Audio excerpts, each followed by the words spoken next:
afternoon and welcome. I'm Cincinnati Councilman PG Sittenfeld, and with me today are Franklin County Commissioner Paula Brooks, Toledo Council member Lindsay Webb, Springfield Township Trustees Joe Honerlaw, Mark Burning, and Gwen McFarland, Dayton City Commissioner Jeffrey Mims Jr., all of whom you'll hear from in just a few minutes.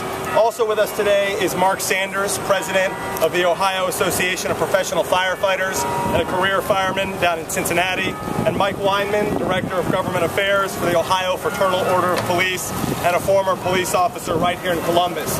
And together they give voice to our state's dedicated and brave first responders. We are here today with a very simple message.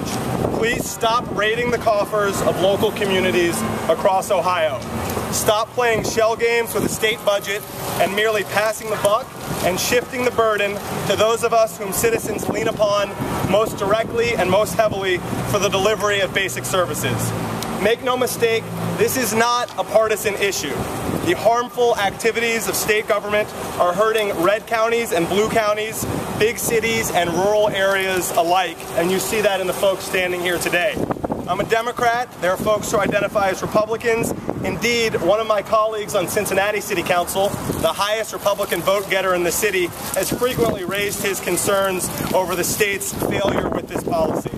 The state has taken $1 billion, actually more than that, from local communities across the state. I want to speak specifically for a minute about the community that I'm proud to represent, Cincinnati, Ohio. We face this year a $22 million deficit in our budget. $22 million. Admittedly, that is a big number. But then consider that the state and Governor Kasich has taken $32 million from us over the past several years. Please understand, we have tightened our belts. Our city workforce is down 1,000 employees from where it was a decade ago. We went 6 years without having a police recruit class. Our fire department endured much the same fate while continuing to shrink through attrition. I'm sorry, but picking the pocket of local communities does not count as state government tightening its belt. I want to believe, we want to believe, that elected officials in Columbus want what's best for the state as a whole and what's best for the districts that they represent. But let me highlight for you what it looks like to be staggeringly out of touch. Governor Kasich was in Cincinnati recently and told the local media, and I quote, "I've not heard of any places where, my goodness, we couldn't put out a fire. If I saw that, I'd be concerned." The words of Governor Kasich.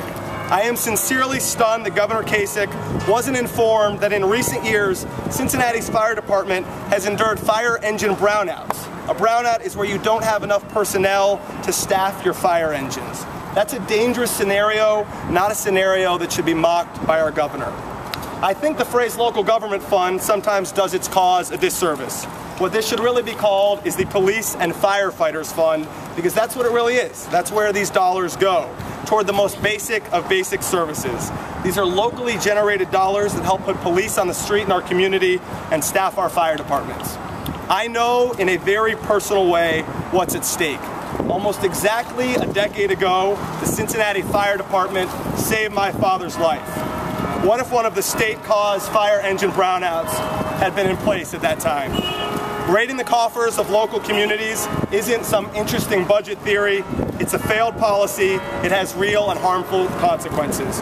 So my question to the governor and the legislature is simple. What are your priorities?